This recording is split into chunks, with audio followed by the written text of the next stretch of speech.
In this video, I'm going to give you a breakdown of the different structural elements of the page designer. So this is going to be essentially the skeletal structure of your pages. So the bones of the page, how it's actually built out and how it's designed. So let's go ahead and navigate over to our website by clicking on View Your Website on the top left-hand side. And then I'm going to need to add a blank template. So I'm simply going to click the plus icon and I'm going to add an empty template. And then it's going to prompt me to add a block.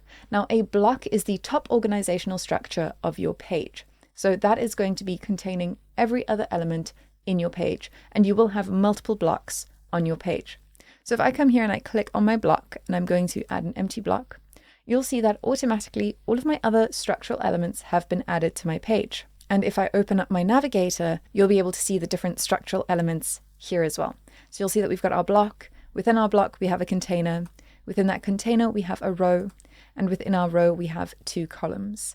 Now, containers are quite complex, so I'm going to cover those in their own unique video. And I'm going to cover each of these in their own unique videos because they do all have their own unique settings that apply to each structural element. So I'm going to go into more depth on each of them now. I just want to show you how the pages are actually built out. But specifically containers, they're quite complex. They're very versatile. So those are going to have their own very in-depth video. So for now, we're just going to sort of skim over containers.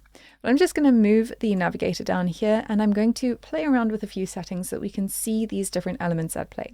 So we have our block, which is the big daddy. It's holding everything. I'm just going to go over here and give it a background so that we can get a good idea of what it looks like. So let's go ahead and just change that color. Let's actually just make it very opaque. There we go. And then within our block, we have our container. And you can see the container is holding a row. I want to give the container a little bit more space. So I'm simply going to change this to a fixed size. And I'm going to make it a little bit bigger. Let's say 150 pixels. There we go. And I'm also going to give this a background color just so we can see it a little bit better. I'm also just going to change the opacity down a little bit. All right, then within our container, we have a row. And this one, I also want to give a background. So let's do that, make it a little bit opaque as well. And then we have our columns and I'm going to give the column also a little background. We do need to give this some space though, so that we can see what is happening.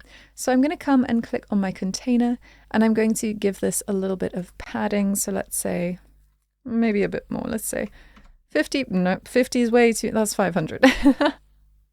We're having a day. All right, so 50 pixels of padding for our container. And then for our row, I'm going to select that over here.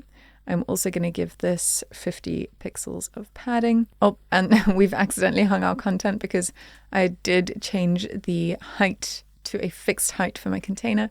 So I'm actually going to make those hug the content so that it all fits nicely. So here you can get a good idea of the organizational structure of the page. So we have our block. So this is just a more visual representation. We have our block in the very light blue.